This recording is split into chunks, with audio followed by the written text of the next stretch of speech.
for that. I didn't expect to get thrown into the celebrity thing. I see.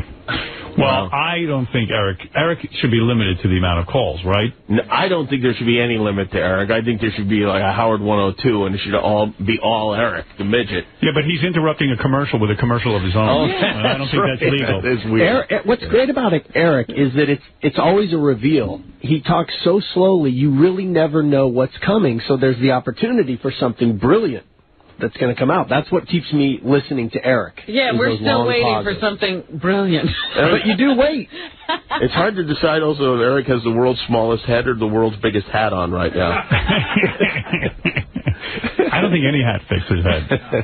All right, I tell you what, Eric, I'll put you back on hold, and then when I get done with this, I will find out what your plug is, all right? Okay, no problem. All right, let's go back to Eric the Midget, who really did want to say something. Oh, him again? Well, right, no, he's I been promised holding him. on. Yeah. All right, Eric, go ahead quickly. I was going to talk about my shows that I have tonight and tomorrow. Well, Bye. that's very exciting.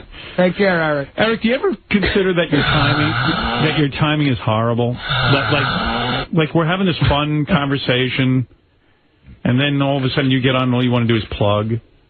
Well, I told the people in the room since I was in my chat room, since I wasn't listening, to let me know when the contest was over. They let me know a bit too early, obviously. All right, quickly, what do you want to plug? If fun were a car, you'd be a speed bump. You understand? Do you guys ever listen to Eric's broadcasts? Yes.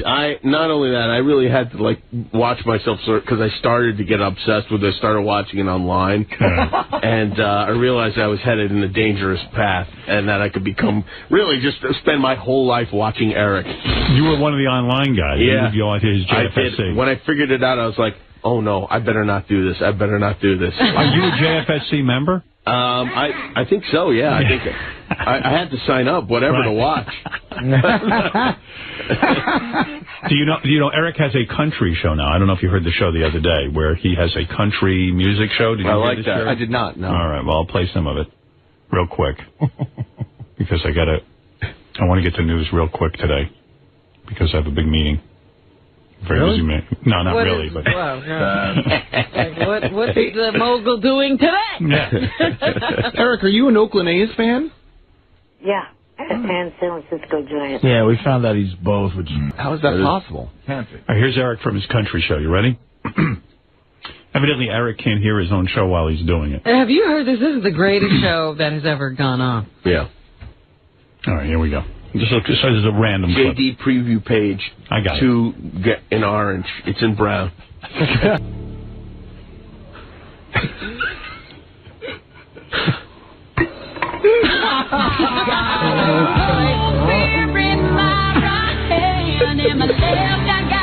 He's talking now.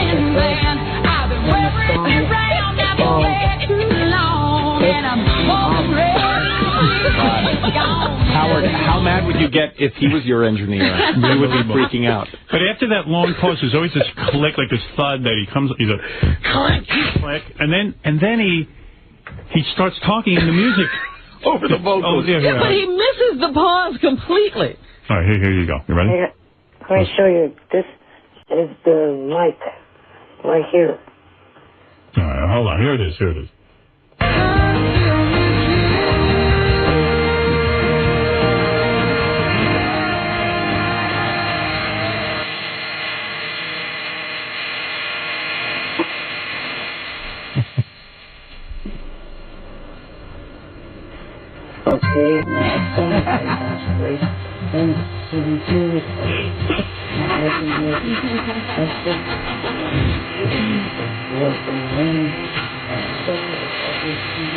I've never heard a more horrible show, Jerry. I think he just has to polish up his transitions. Other than that, he might have something. Jimmy, you were a professional disc jockey. I mean, what do you make of it? Eric, what's going on? You know, you talk over the fade of the song that as the song's fading, you talk over that, and then when there are vocals, you don't talk at the same time as the vocals. Right. This is the mic that I use with the green button. That's We can't the see button you anything. hear. I've got a beer in my left hand. Here's my wet lamb. That awful country music. Oh. Eric, are you nervous about being in the movie? No, not really. He doesn't really get nervous. All right, good. I don't think Eric's going to come through. I think he's going to find a way to kind of weasel out of the movie. I'm afraid so. Oh, I hope Colin is writing for Eric, because I don't expect much acting. I think the part has to be perfect. Yesterday, I also like the idea that Eric's mad at me after I got him tickets to the American Idol finale, the plane, all that stuff, and he screwed me and decided not to come. He's mad at me because I made fun of him. Like, you shouldn't be mad at him. But that's the best way to get on Eric's bad side. Do something for him. Oh, yeah, you're right. Yeah, he hates me, and all I do is nice things for him. I got him Catherine McPhee's home phone number. Which she still thanks me for. Nice for her. Yeah, it was good for her, it was good for him. Eric? Yes, I'm here. And what about the balloons? I mean, I don't want to beat a horse here, but is this ever going to happen, the flying with balloons? Oh, he's never going to do it. Everywhere I go, people are like, oh, you got to get Eric on the balloons. He's afraid we're going to open a window and let him go sailing out the window. I told him about that priest who flew away in Brazil. Yeah. No, we'll make sure that doesn't happen. We'll be standing by with BB guns. We'll shoot you down if anything happens. I love it. Jimmy's going to bring a BB gun. Yeah. You want to be here when he flies with balloons. Are you kidding me? I want to be the one that cuts the string, and I want to see him float away with balloons. Eric? That's not ever going to happen. All right. All right, Eric, I got to go, really. Oh, tonight on the JFSC, there's Bye. first to the final four. We'll see you later, Eric. Thanks for calling. And take care of yourself. You got any? All right. See you later. shut up, fat ass. You obnoxious fat ass. Oh, come on. We know where to find you, dude. You don't move. Just, you know. Hey, is that an enormous pimple on your forehead? No, it's not. It's his brother. Julio. That's his face. Pull your hat up. I'm telling you. Just pull the hat down farther. Pull it up. No. No. His whole face is red today. What's going on? Why are you so red-faced? I don't know. You have big pimples, and look at your cheek even. Yeah. I'm a Kennedy. Yeah. Your skin doesn't look good today. What are you doing? Did you try some new product? No, I have not tried a new product. All right. Hey, listen, I got to go, okay? I got a lot to do. Okay. All right, thank you. I'll speak to you later. Bye for now. Break a leg. That's what actors say. And you should listen to Jerry about taking him up on some acting lessons. Yeah. If you're smart. Guy's been around the block, knows what he's doing. All right, thank you. Now, Eric. And there's a whole bunch of wrap-up show stuff that we could play. You want to hear Gary Coleman or Eric the Midget? I think I'm in the mood for Eric the Midget Idol show. What about you? Yeah, because it's the last Idol show. Yeah. All right, here's Eric the Midget. We didn't get to play this last week. I haven't heard any of the clips, but you know they're always good. I wonder if he's fixed all those technical difficulties. Eric the Midget Idol show, figuring out the theme. All right. This is right when the show's starting. You know there's a theme for each American Idol? Yes. Here's Eric. One of them is on the brink of superstar. All of them are at your mercy. Hello, everybody. This is Gina, and welcome to American Idol Commentary. And, of course, we have Eric with us. What's up, Eric? Hello. I'm doing good. And, of course, we have King also here. What's up, guys? This show's so lame because Eric really just wants to watch American Idol. They're just annoying him. Why is he whose idea was this? It obviously Eric's. wasn't his, is No, it? it's Eric's idea. But then he doesn't want to be bothered. No, you can see he hardly says anything. He's watching. How can he comment? Well, maybe you should have a post-American Idol show. A wrap-up show. And tonight, Eric, we have 3 contestants left. Do we know the theme of this week, or what are they going to be doing? I have no idea what the theme is this week. All I know is this is the first of 3 shows before the finale. Now, Eric, will they take off next week, or is it the following week? I think for Memorial Day, don't they take off a week? No, actually, next week is the finale. Oh, next week is the finale. Okay, gotcha. Yeah. He's an expert.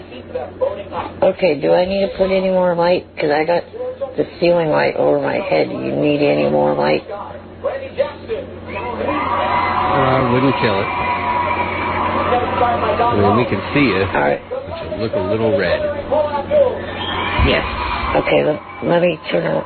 There's a lamp right directly behind. What do you think of the show so far? Oh, it's death. I'm finding out also I hate American Idol even in the background of something. Wow. I don't even know if I want to hear more. It's so bad, it's bad. Now, sometimes it's so bad, it's good. Right. The only thing that made it good was the technical difficulties. They seem to have worked those out. Now you know it sucks. How do you sit through in the back Ryan Seacrest going, Randy Jackson, And now you see what I have to deal with on a... I make JD listen to every one of these shows. Makes you insane. I highlighted the best one. It's at the bottom. Eric just has throat trouble. So Throat trouble? Yeah, it's like clearing his throat. I'll give that a shot. Eric, but isn't there a game you're going to? Two?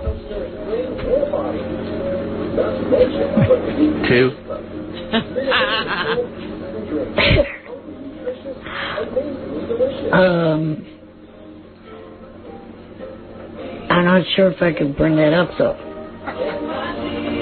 Desmond Tutu? Why can't you bring it up? What do you mean? What?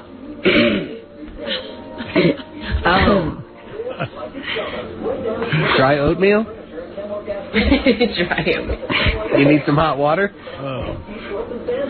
No, I drink a Pepsi.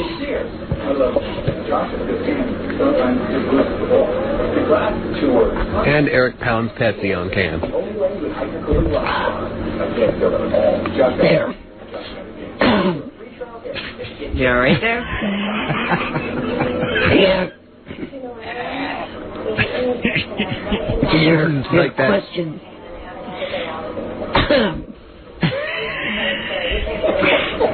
Your question, I'm trying to figure out how to get around it.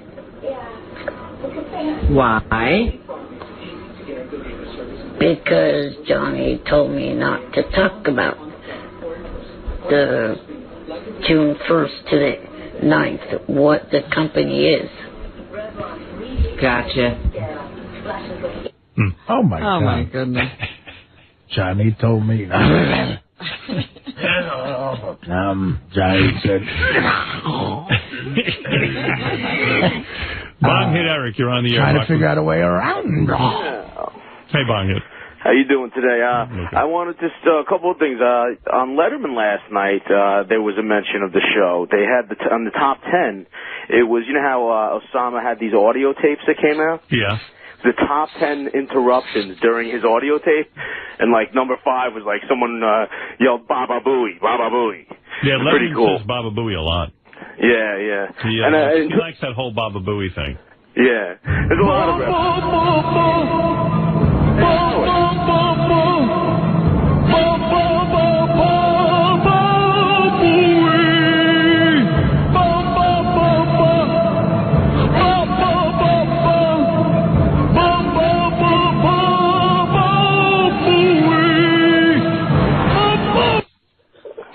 exactly the kind of appalling attack that's divided our country and that alienates us from the world.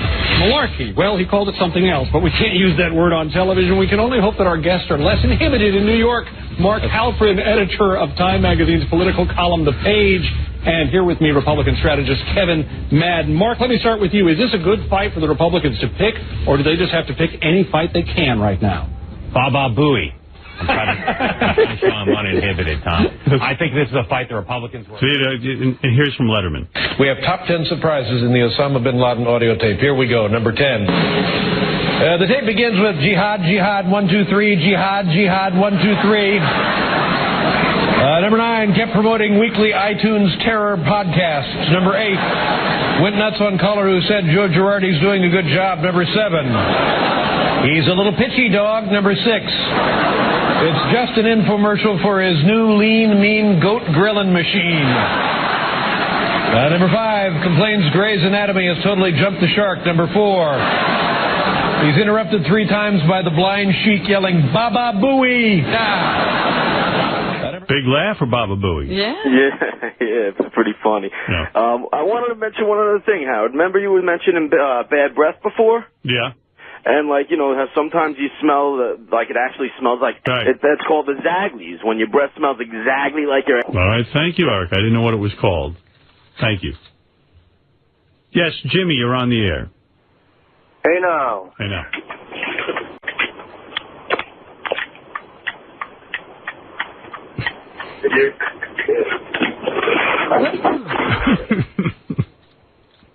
Hello? Hello. Yes. Howard. Eric the Midget show sucks. Your phone call sucks, too. Kind of. I fell asleep and almost crashed. Yeah, it kind of sounds like you're doing an Eric the Midget show impression with your call. I am. Hello. Yes. I was calling because tonight's the final American Idol show, and I wanted to see if JD recorded last night's show or not. Isn't it amazing how eyebrows grow back really fast after you shave them? Look, Let me see. His eyebrows are back. Bushier than ever. Take off that hat for a second. Hat. Everything takes him an hour. Sorry, man. Look. Wow. Yeah, they're back. I think he's wearing the hat because he must be losing his hair or something. No, that's not it. No? Why are you wearing a hat? Hiding that big blotchy spot on his forehead. in my room. Wow, look at that blotch, man. Oof. I think the hat causes the blotch. Why are you wearing the hat, Eric? I don't understand. You have a nice head of hair. I just prefer to wear a hat on cam because... He's getting money for it. Oh, it's the logo. How much do you get for A's hat. A's aren't paying me anything. That's the A's? Yeah, that's their mascot, Stomper. You mean you need a hat on cam because you want to look good? You mean it's about your look? Yeah, I don't always want to have to go in the bathroom and comb my hair before Stomper. Terry, get me a hat deal. I want to make some money with a hat. He's retarded. So Eric's new thing is that he won't give us his phone number. Like, we get requests for him for work. People want to forward work to him. Right. And he won't give us his phone number anymore. Why?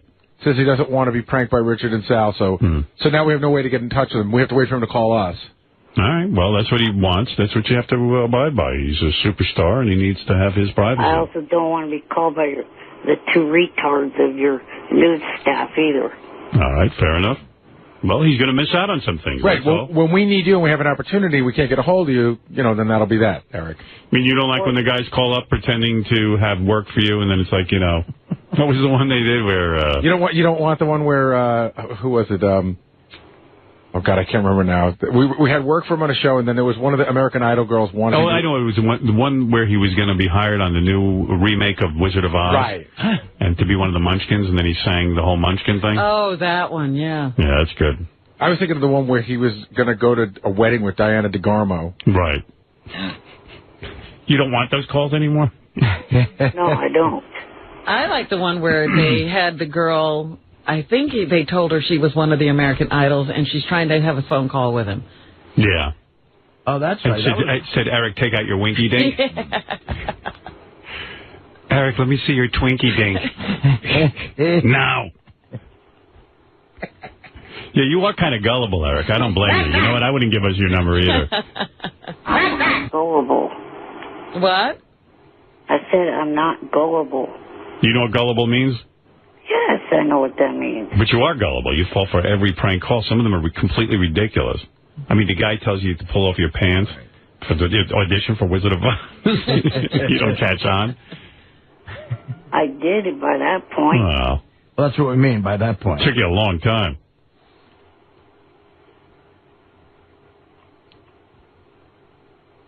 So did JD record any of the show last night? I'm sure he did. Let me check. Yeah, here's some three clips. You want to hear some of Eric's Idol show last night? Let's hear. The one we listened to yesterday, Eric, was so funny. Deadly. Yeah, it was the worst thing, the worst show I've ever heard. Should I first play Carrie Underwood calls Eric on... Yeah. Okay. First we'll play this one, Eric. Just so people know what we're talking about.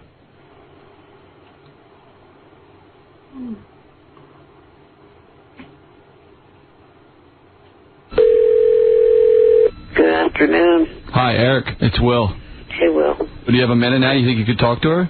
Sure. All right, I just got to get her three-way. I just got to call her management real quick, all right? Hold on 1 second. Hi, Dave? Yeah, is Carrie available now to talk to Eric? Oh, okay. Hold on 1 sec.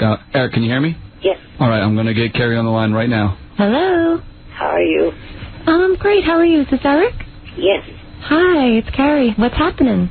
Oh, not much. You know, I sent you the roses to the East Rutherford, New Jersey arena. Yes, I got them yesterday. Thank you so much for that. That was really, really sweet of you. You're welcome. Can I ask you a question? Sure. Do you like dancing? It's not that easy being in a wheelchair. Listen, I know you're small, but can I ask you something? Okay. Are you small in the pants, too? I don't know. Right then and there you go. Yeah. This is fake. I'm done. But no. Eric says he's not gullible. Voice is so... I'm getting a little moist here. Yeah. Can you moan for me? Let me ask you another question. Are you at least, say, 3 inches? I'm pretty sure I'm bigger than that. But, you know, when I met you in Sacramento, it looked like you had a boner when you met me. Did you? I don't think I did. Really? Have you, ever been stepped on in a large crowd? No. Have you ever been mistaken for a leprechaun? No. What else do you like about me? Oh, you got a really pretty voice. Can you start rubbing yourself, Eric? What? Hey, midget. You troll. The show's in Uniondale tonight, huh? Eric, you don't think you're gullible? You notice I changed the subject? Yeah, but I mean, you could have figured out it wasn't Carrie Underwood. Or was it... You changed it was Carrie. You changed the subject and asked her something that Carrie Underwood would know. Right. Your diaper and jab me with that shrinky dink. I don't wear a diaper. Yeah, that was the line. Take off your diaper and jab me with your shrinky dink. I gotta hear that line. Are you up for going on a date? Yeah. Tonight, huh? Eric, take off your diaper and jab me with that shrinky dink. I don't wear a diaper. Oh. Are you up for going on a date? Yeah, definitely. Yeah, but would you me? Right now on the first date. Oh, you... Do me a favor. You wouldn't Carrie Underwood on the first date? Eric. Is that true? I don't know if... I mean, come on, it's Carrie You've Underwood. never done it on the first date? You never a girl on the first date? Not sure if I would or not. No. Well, I think with Carrie Underwood, you know, you blow your morals right out the door. How do you know you're going to have another one? Yeah, and you know what? It's Carrie Underwood. You're pretty, you know what she looks like. She's a huge star. That's a huge notch on your belt. Why wouldn't you Carrie Underwood on the first date? I don't know. You better, because I got a feeling there ain't no second date. Why, you think her pussy smells or something? If I may be blunt? No. All right. Is she hot, Howard? Carrie Underwood? Yeah. Beautiful. She'd lost a bunch of weight and got really in shape, and she's super hot. Beautiful face. Repeat after me. Deplane, deplane. Why? Because it turns me on. Deplane, deplane. Say it. The plane. Oh, faster, baby. Come on. The plane. Faster. The plane. Hey, Eric, Yeah. do me a favor. Rub your Smurf cock on the phone real quick. Why? Because I want you to. Just take it out of your pants and rub it against the phone. Take it out of my pants and what? Rub it against the phone. Look at you. You don't think you're gullible? You're going to sit there in this conversation and tell me, your friend Howard Stern, that you're not gullible? Your gullible's travels. I'm not. You're gullible to the 10th power. No. Yeah, if you're not gullible, nobody is. You're gullible times 12. And then to the 10th power. You're the most gullible human being I've ever met. No, I'm not. Who is more gullible than you? I'm not gullible. I know I'm not. You thought that was Carrie Underwood. That's insane. Rub your Smurf cock against the phone. You're out of there. She's running out of shit to say because you should have hung up 10 minutes ago. I think I hear it, Eric. Is that you? Are you doing it? I did it. Do it again. Do it again. That's disgusting. Big sandpaper. Harder and faster. I just put it back in my pants. Take it back out. Oh, my God. Oh, my goodness. Easy, sailor. Does the phone smell like dwarf cock? Huh? Don't you guys have sound check in 25 or... Did you make a mess in your underoos yet, Eric? Sound check. I wear regular underwear. Oh. Don't you guys have sound check? So you still believe it's Carrie Underwood? You got to admit that's gullible. Eric, if this wasn't you listening to this, would you say the guy on the phone is gullible? I'm not gullible. What does gullible mean? That there's someone that falls for stuff that's not true. Oh, right. I thought maybe you thought gullible meant tall. What? So, I mean, you don't think... All right, I'm not going to bust your balls. Talk dirty to me, please. Say you want to f me. I want to have you. No. Say I want to f you. I want to f you. Louder and faster. Come on. I want to f you. Faster. Come on. I want to f you. Well, look. I have to do an air check. I'll have my manager team call you later. Okay. Bye-bye. Bye. Oh, my God. You lasted the whole phone call. Yeah. You got to admit that's gullible, right? They had to hang up. They were in uncharted territories. A phony phone call never lasted that long. Yeah. She ran out of shit to say. He exhausted her. You and her and a team of writers in the room. Just hang up. See, he's supposed to hang up when you go, rub your Smurf cock against the phone, and then he's supposed to go, you know what, Richard and Sal, I beat you. Yeah. You should know that call was edited down from over 15 minutes. Wow. Oh, my God. Eric. It's good you don't give us your phone number. Yeah. It's smart. Did you really put your phone in your pants? No, look. Did you really rub your Smurf cock against the phone? No, I did not. I don't know. Well, what was that going on? Were some guys finishing up sheetrocking? What was that sound? You just don't want to tell us you did it. And then you fell for that Wizard of Oz thing. I mean, that was gullible. I mean, what kind of audition What is that? haven't you fallen for? Hello. Hi, is this Eric? Yes, it is. Hi, Eric. It's Diane calling from Scott Silverman's office at DreamWorks Studio. Okay. Okay, 1 second, Eric. I'm going to transfer you. Eric. Yes. Good morning. How are you? It's so Sal. I mean, it's not even... Yeah, how do you not know that's Sal? Good morning. I'm good. I hadn't been with you guys for all that long. I hadn't heard him all that much. Oh. On the show, and I hear you a lot, and we're working on some projects, so I'm pretty excited to speak to you. Okay. Right now, we're casting for The Wizard of Oz. I understand that you are a midget. That's what they call you on the show, correct? Eric the Midget? No, I'm 3'5", so I would be categorized as a little person. Okay, great. Can you sing? A little. Good. Have you ever seen The Wizard of Oz? Yes. Great. We want you to be one of the Lollipop Kids. Okay. So let's give that a shot. We represent the Lollipop Guild, the Lollipop Guild, the Lollipop Guild. Go ahead, give that a try. We represent the Lollipop Guild, the Lollipop Guild, the Lollipop Guild. Excellent, excellent. And see what I mean, Eric? I mean, what kind of audition occurs over the phone with a big executive?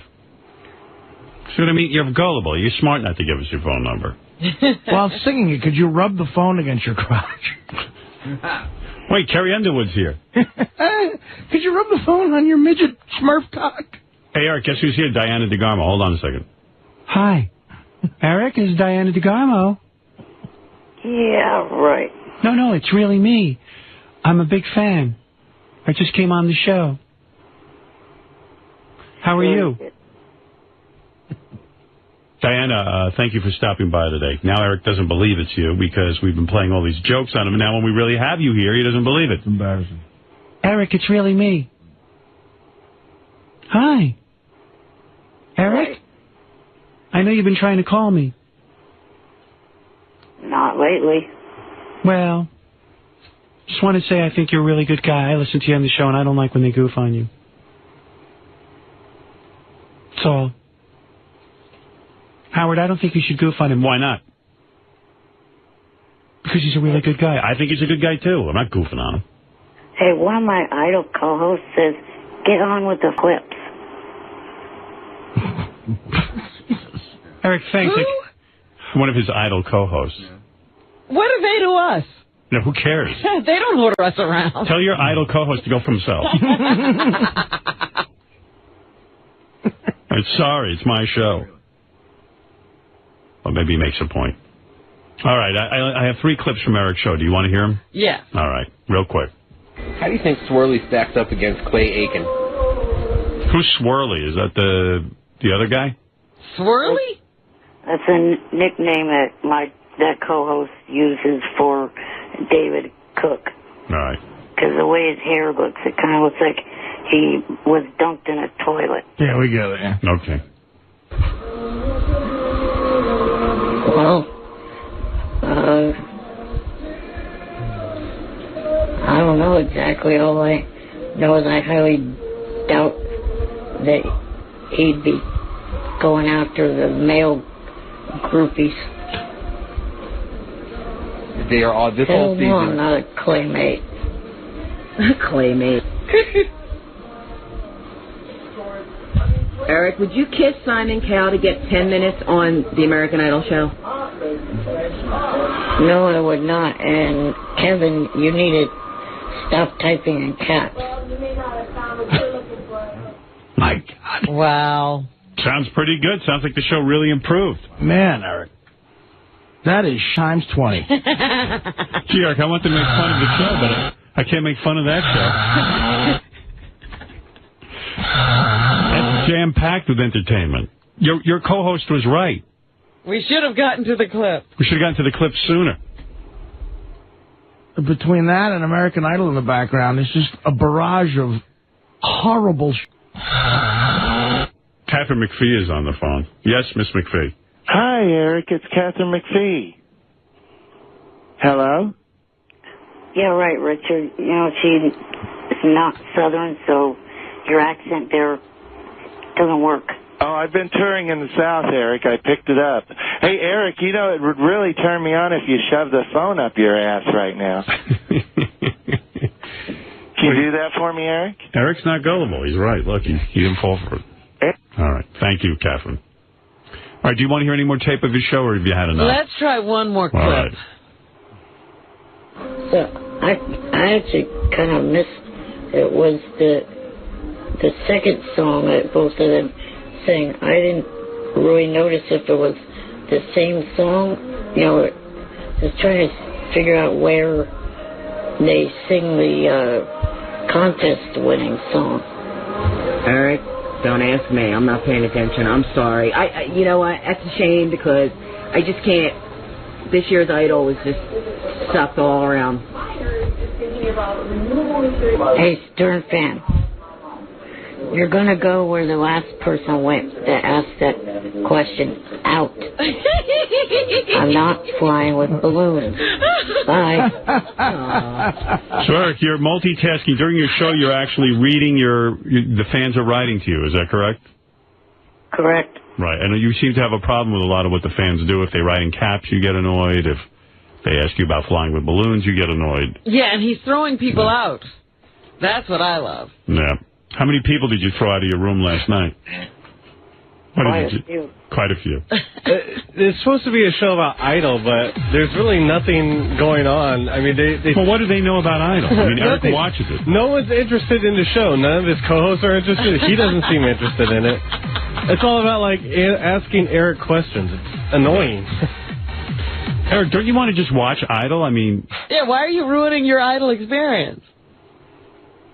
One of your favorite shows, and you end up missing it because of the show. I didn't really completely miss it. Hey, wait a second. Ryan Seacrest is on the phone. He has a question for Eric. Yes, Mr. Seacrest. Eric. Yes. We love your show, and we want you to do it live from the Nokia Theater tonight. Can you make it down? Wow. Sure, Sal. Are you Sal? Or are you? This is Ryan Seacrest, right? Seacrest on. Right. Eric? I think this really is Ryan Seacrest. It is. I'm on my BlackBerry. I'm very busy. Do you want to come or not, stupid? Sounds a lot like Sal and not at all like Ryan. We could have Sal come in here while Mr. Seacrest is still on the phone. Want me to prove that to you? Sal, come in here while Mr. Seacrest is on. Eric. We've got a spot right in the backstage area. All right, Sal, talk the same time as you. I'm really here. That's really Ryan Seacrest. Say something, Mr. Seacrest. We want Eric down here. Sal, say something. We want Eric down here. Yeah, see, it's two different guys. Two different people. I think this really is Ryan Seacrest, and he wants you to do the show from the Nokia Theater. No, it's Ralph. Are you Ralph? You mean that idiot that doesn't get up before 9 o'clock? How could it be him? Yeah, he's not up this early, Eric. Say, who's Ralph? This is high pitch. Who's Ralph? All right. I think someone typed in that it might be Ralph. I think, either one of the Idol hosts told him. Yeah. Or somebody typed it, too. Foiled again. All right, one final clip. This is Eric's Idol show, and I guess... I love to hear him throw people out. He could throw people out for me all day. I'm throwing a person out right I don't want to put an apology out to JD. That he's got to tape our shows all the time. I mean, it's funny and all, but it's like 12 o'clock. He could be, like, out in New York getting laid. Yeah, and not only that, King, but it takes darn 6 days to get around to doing it or playing any of it. That's a bit ridiculous. Yeah, so I'd personally like... See how up you, Eric? You think that this show is really all about you? Like, well, you forced JD to... Yeah, but sometimes I'm not in the mood. So what? I forced JD to record everything. Right, he's got to do a job. He tapes shit. He tapes shit. If I feel like getting to it, I get to it. Yeah, you don't know what else JD tapes that doesn't ever get played. JD tapes tons of stuff I don't play. And you're criticizing a show? I mean, you have no right to criticize anything. Your show's horrible.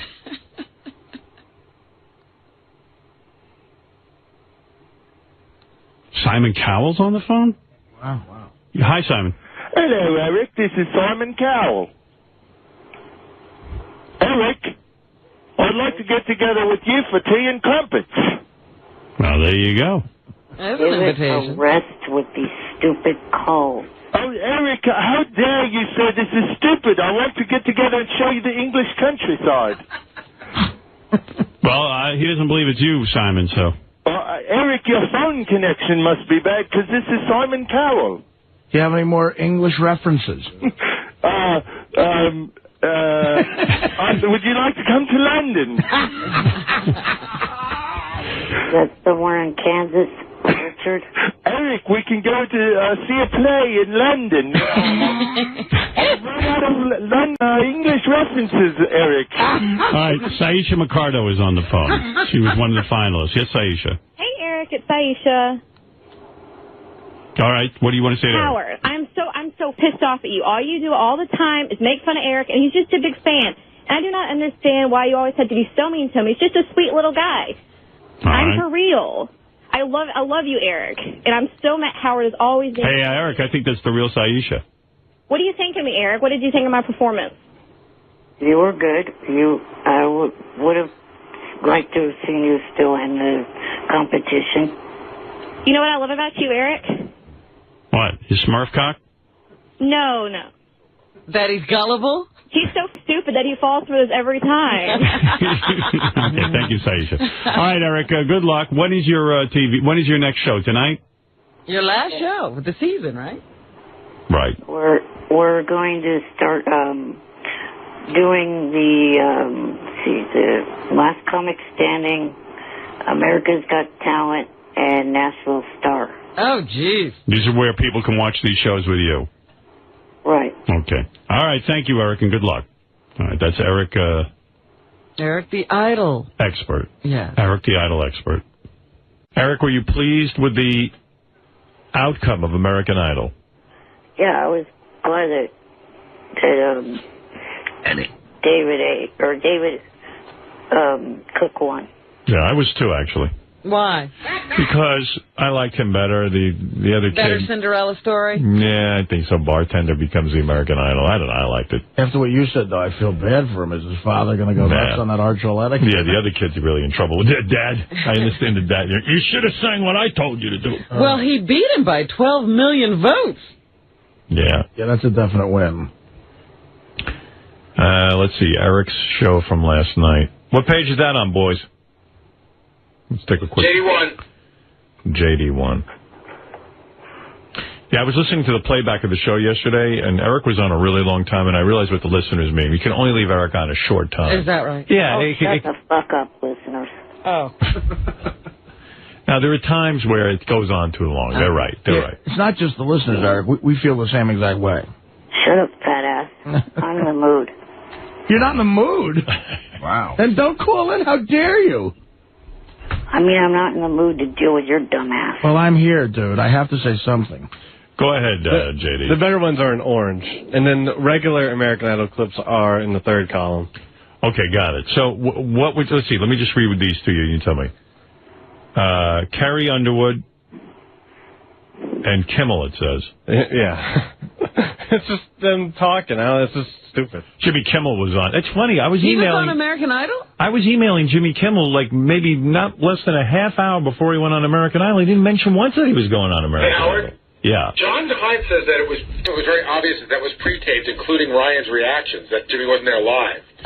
Oh, I figured as much, because Jimmy didn't say a word to me about it. I mean, it would be weird to be emailing someone and go, I got to go on American Idol in a half hour. I go, he's incredibly relaxed. I mean, that's millions of people watching you. I think they taped their shows at the same time. Did you think Jimmy Kimmel was good, Eric, or did you give him a negative reaction?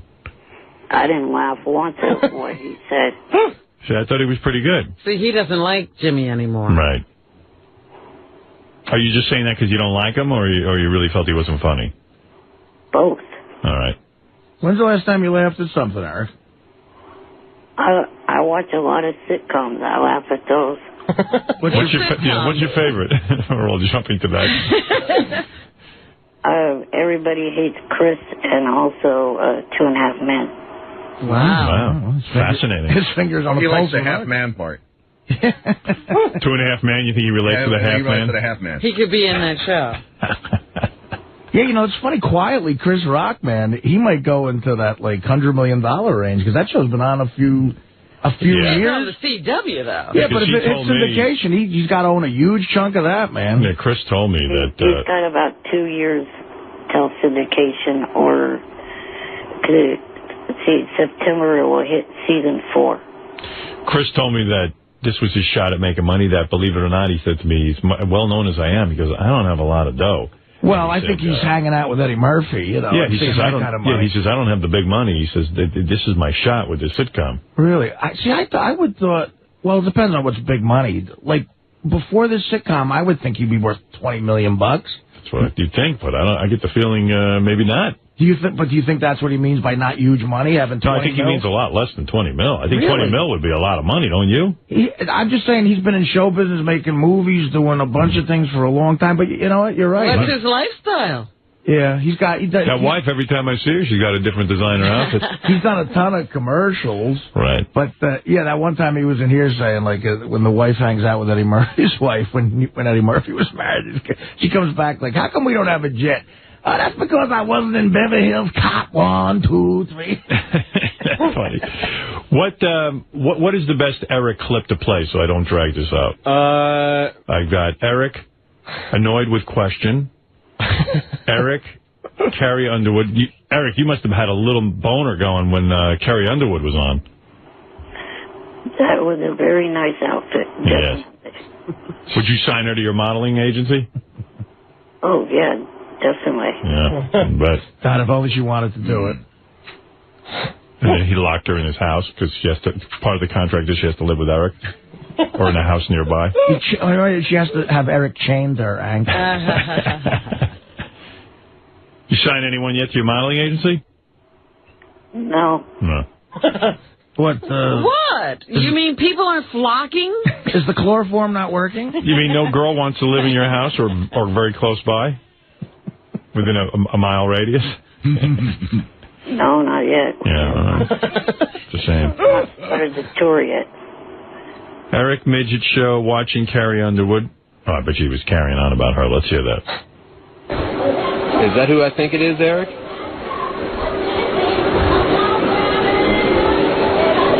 Yes, it is. Eric's smoking fine.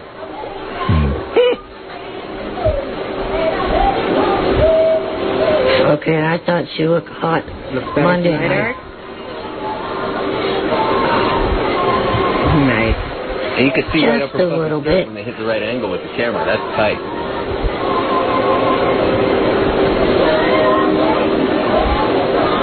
Not only that, it does not appear like there's anything under that blazer. Don't think there is. Eric with the keen eye. No panties, right, Eric?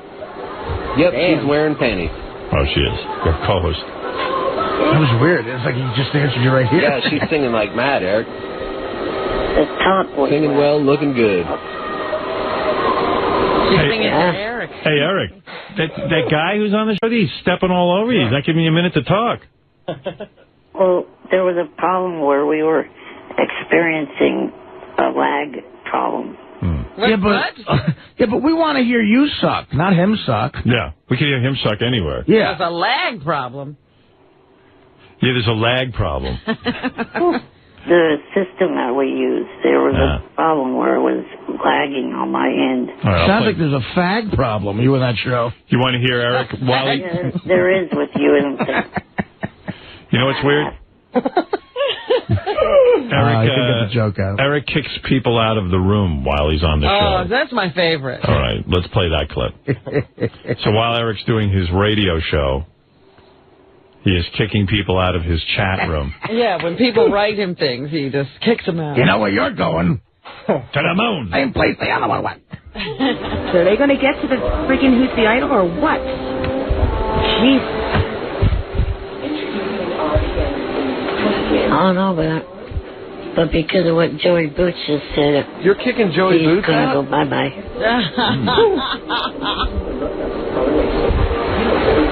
Look what he said, ack. I don't care who it is. No, that's the wrong thing to say if you want to stay in here. Oh, bye, Boots. Ack. Come on. You have no sense of humor. You don't like that ack noise, Eric? No, it's retarded. All right. Are you wearing lipstick? Oh, little glossy. What are you wearing on your lips? Nothing. Oh. Yeah, those look like lipstick. I'm not wearing a thing, you blind-ass bastard. Did you blow a clown? Oh. No. You didn't blow a clown? No. Did you blow an American Indian? I don't understand. Why would an American Indian give you a red lip? Redskin. Okay, all right. I'm with you. Sometimes I need some help. Heck, you're a dumbass. Who? Are you trying to get a lipstick endorsement? Your lips are bright red. This is Eric the Midget from Maybelline. Maybe Maybelline. I'm worrying about you. You're shaving your eyebrows and making your lips red. And you have a show called Eric's Idol Review. I'd wear lipstick if I had a show like that. What are you? Did you put on lip gloss? Did you put on, like, some kind of gloss? No, You're lying. I How put about- it on for Cam. How about chapstick? Yeah. Chapstick, maybe. There's something on there. There's not a thing on there except for skin. Oh, Well, what have you been doing? I have naturally kissable lips. you have very lush lips. I've never noticed. Dude, just go the whole way and turn your cock into a pussy. Come on. That is what you want to do. That is what you want to do, isn't it? No, I mean, I'd like for you to do it, yeah. Joey Boots wrote ack and you kicked him out? That's where you're going, Boots. So how many people Bye-bye. how many people did you kick out of your chat room last night? Lost count. They said he's kicked over 4,000 people. Really? Does anybody stay in this chat room? No. You kicked out over 4,000 people? That must be some kind of record. Wow. Well, if he's kicking people out just for saying ack. That's a baby. Joey Boots. What is this, school? Plus, who knows if that's the real Joey. I'm just going to kick Smallest out.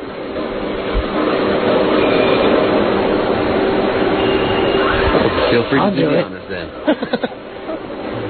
Well, Eric, you're up to over 4,000 kicks since we started. 4,000 kicks?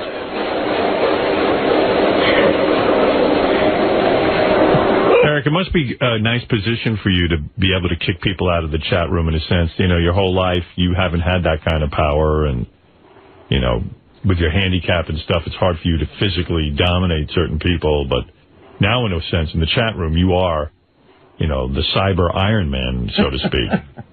He's the pretty girl. He gets to choose. You get to choose who gets to stay and who gets to leave.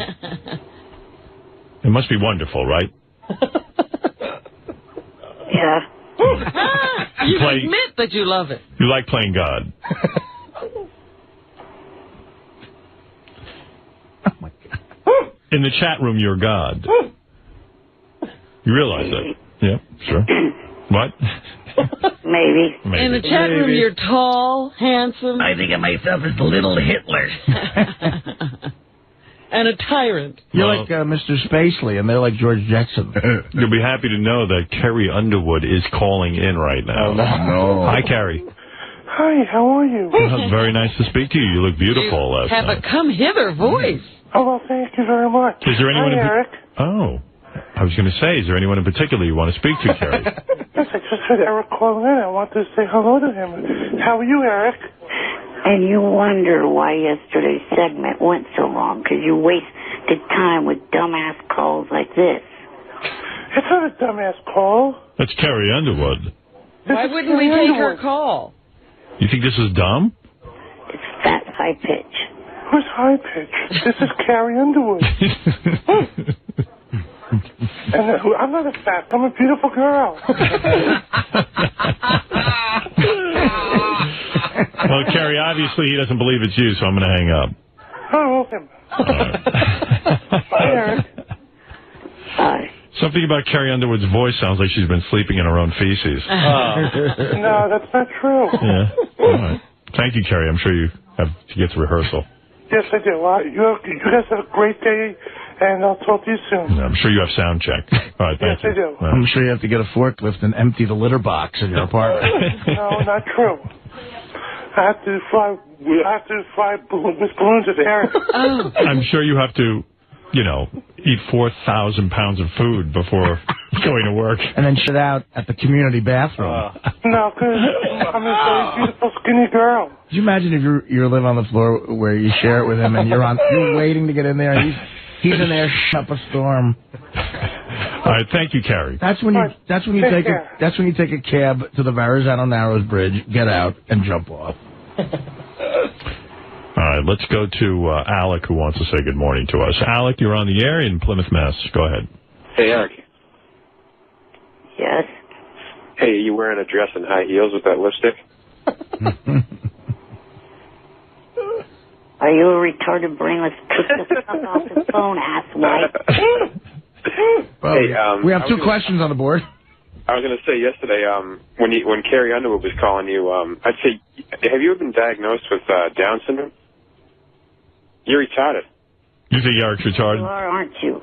No, really. Like I can't figure out Eric's level of intelligence, because Eric seems pretty intelligent to me, and then all of a sudden, like, he falls for the Carrie Underwood thing. And Eric, sure. Well, you know what? I'd be honored. I'd do that.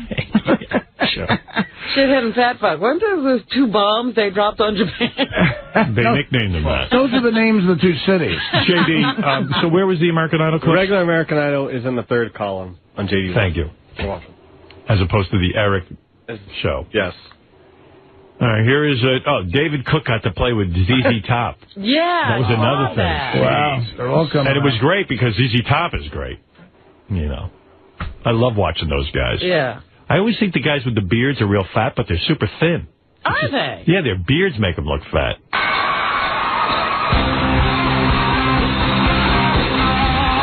That was always like one of the coolest bands. I mean, just looks-wise and like in playing good hard rock. Absolutely.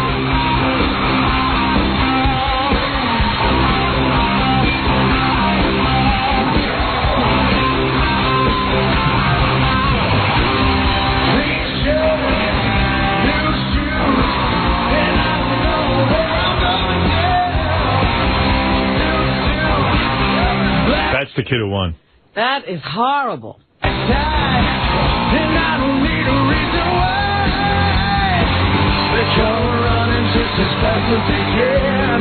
Every girl's crazy about a short dress man.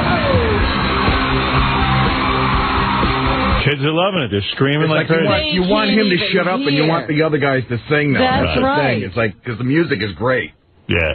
Whenever they have these professionals on, it shows how bad these kids are. Absolutely. Yeah, it's not a good idea. You talk about legendary guys, too. I mean, of course. Graham Nash, that depressed me seeing him perform with this chick. I mean, Graham Nash is like, you know, It's like there with Dylan. You know? It's like seeing a Kentucky Derby winner at a pony show. Riding kids around. This was like Graham Nash giving a kid you know what I mean? I want to hear Crosby, Stills, and Nash doing that. But, you know, God, that's such a good tune. It's so good it doesn't even matter. It just sucks but it's like you're hearing the woman next door in her shower singing. Right. It just sucks because it's from that era that was so anti-everything American Idol. You know? Yeah, it's depressing. Yeah, it's wrong in every way. George Michael was on there, and he looks like Bono now. He's got big, giant bug glasses. Really? Yeah, and he's like an old queen, and he looks disturbing.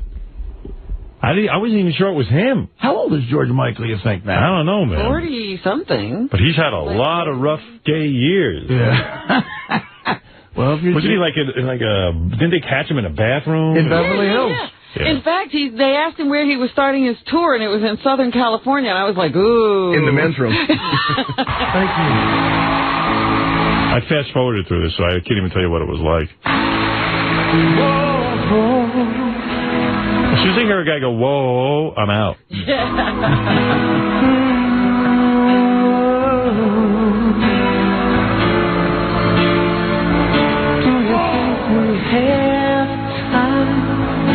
I don't know that song, and I don't care. Whoa. What about I Want Your Sex to... American Idol, Paula Abdul inspiration message. I'm honored and proud to be sitting here. You two are truly amazing. It's odd that it's called the finale when it's anything but a final. It's the beginning of the start of the destiny of your career. I'm so proud. And just remember, sometimes we think it's all about winning, but it's the things sometimes that we... They really got to get rid of her. It's just annoying at this point. It just makes the show bad. They want to know why the ratings are dropping. Point to her and Randy. Their opinions don't matter. It don't matter. How drastically did the ratings drop? Not a lot. It's still the #1 show, but it lost about 7% of the audience, which is enough to make them a little concerned. That's quite a bit of people, though, when you think, because they've got a ton of people watching anyway. What are you still doing on here, Eric? Look at this. He's still on? He's still there. Yeah, Artie, you better get ready for that ride on the Sibian, because who knows, Bruce Springsteen may be on next year. Yeah, well, I don't think that's happening. He's got too much money and hopefully too much pride. Guys from New Jersey, ladies and gentlemen, raise your hands. It's Bruce Springsteen.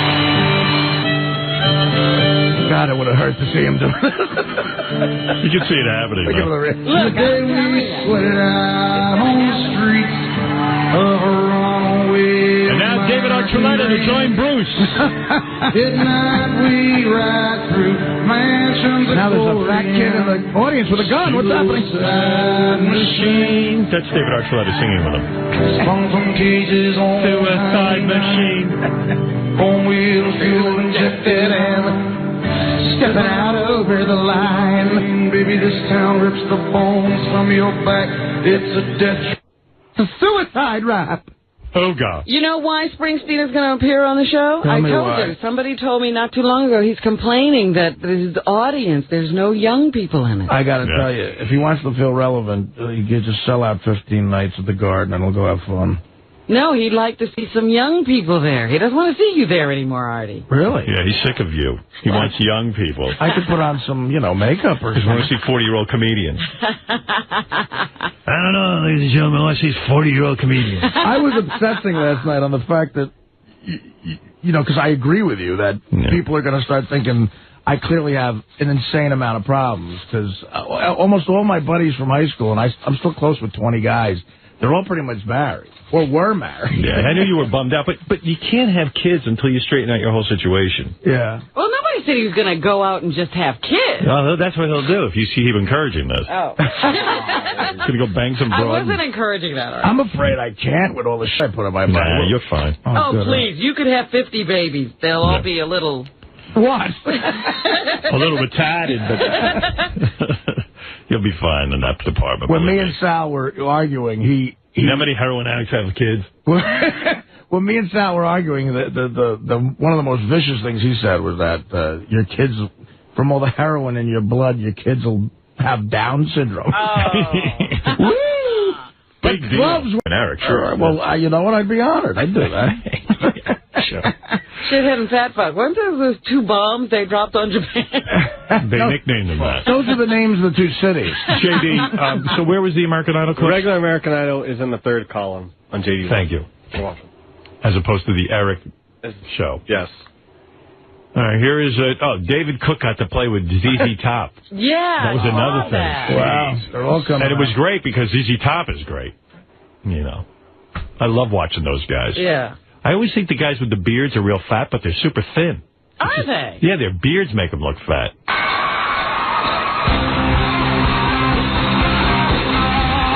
That was always like one of the coolest bands. I mean, just looks-wise and like in playing good hard rock. Absolutely.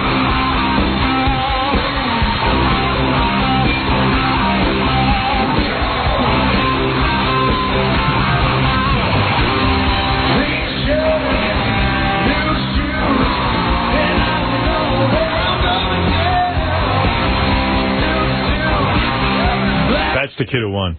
That is horrible. And I don't need a reason why they come running just as fast as they can. 'Cause every girl's crazy about a sharp dressed man. Kids are loving it. They're screaming like crazy. You want him to shut up and you want the other guys to sing now. That's the right. thing. It's like, because the music is great. Yeah.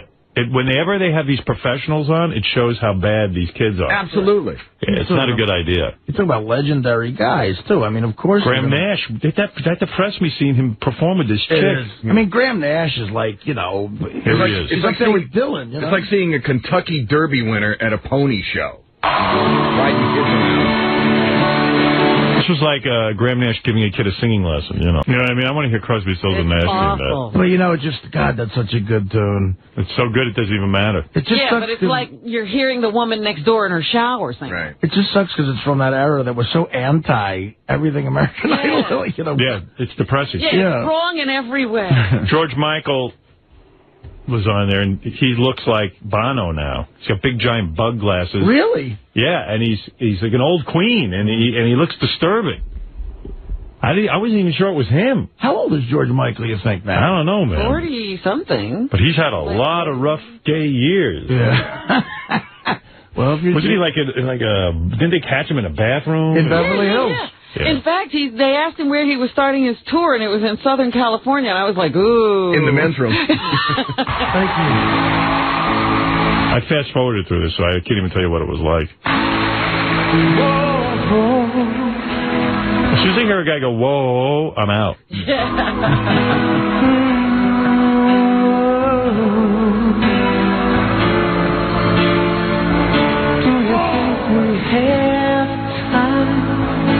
I don't know that song, and I don't care. Whoa! What about I Want Your Sex to... American Idol, Paula Abdul inspiration message. I'm honored and proud to be sitting here. You two are truly amazing. It's odd that it's called the finale when it's anything but a final. It's the beginning of the start of the destiny of your career. I'm so proud. And just remember, sometimes we think it's all about winning, but it's the things sometimes that we... They really got to get rid of her. It's just annoying at this point. It just makes the show bad. They want to know why the ratings are dropping. Point to her and Randy. Their opinions don't matter. It don't matter. How drastically did the ratings drop? Not a lot. It's still the #1 show, but it lost about 7% of the audience, which is enough to make them a little concerned. That's quite a bit of people, though, when you think, because they've got a ton of people watching anyway. What are you still doing on here, Eric? Look at this.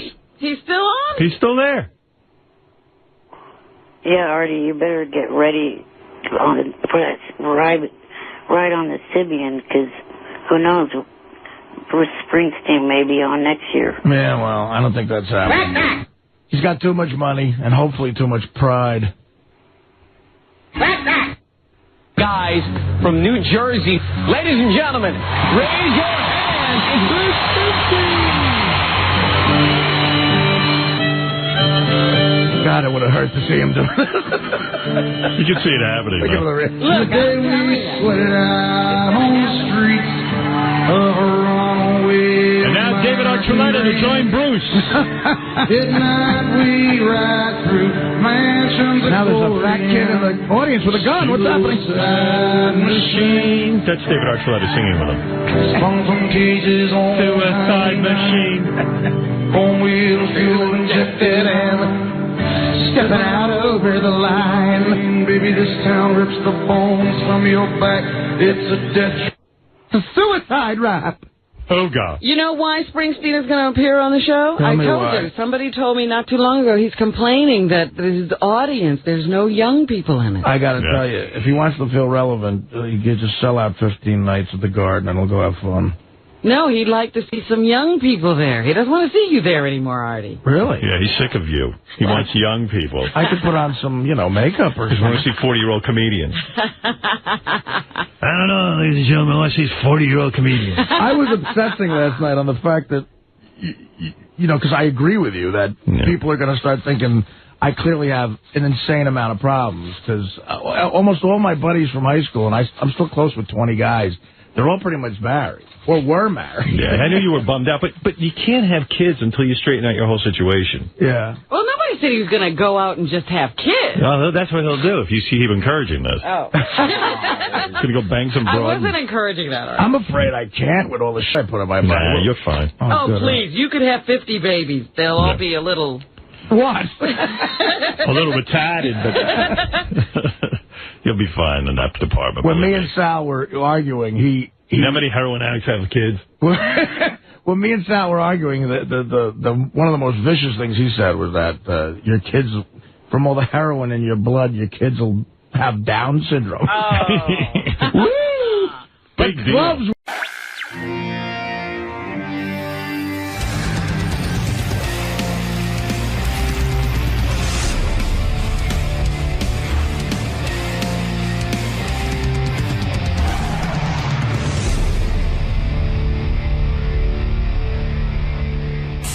Greg Allman, I'm dying to interview. I've got 1,030 billion questions. 1,000,000 plus 30 billion questions for Greg. Fascinating man. Yeah. I was thinking about Greg Allman. And I'm going back to the first album I became aware of the Allman Brothers was Live at the Fillmore East. Mm-hmm. And then, of course, Eat a Peach, which was a huge... Oh, my goodness, yeah. Yeah, which is a great album. Even to this day, those songs hold up. And I was thinking... I believe, now, Fred, maybe you could tell me if I'm wrong. Go ahead.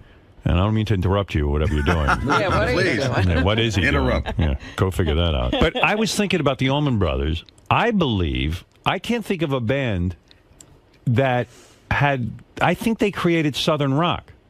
I would agree with you wholeheartedly. They created a genre, don't you? Yeah. Because like Lynyrd Skynyrd came after them.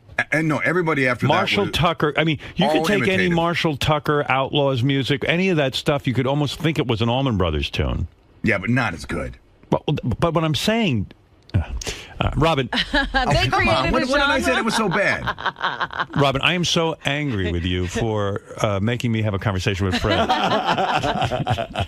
Yeah, you're an asshole. If you were more of a musical expert, I wouldn't have to talk to him. I wouldn't subject you to that. No, I'm saying Fred. All right, okay. Well, Fred agrees with me. Yes, they created a genre. They created a genre. I mean, come on. Come on, George. You knew that. I knew that. This is a legend. A real legend. Greg Allman. We're going to bring him in. I think he's always been talking about all that. I think he understands. Mr. Greg Allman, how are you, sir? All right. Welcome. Thank you.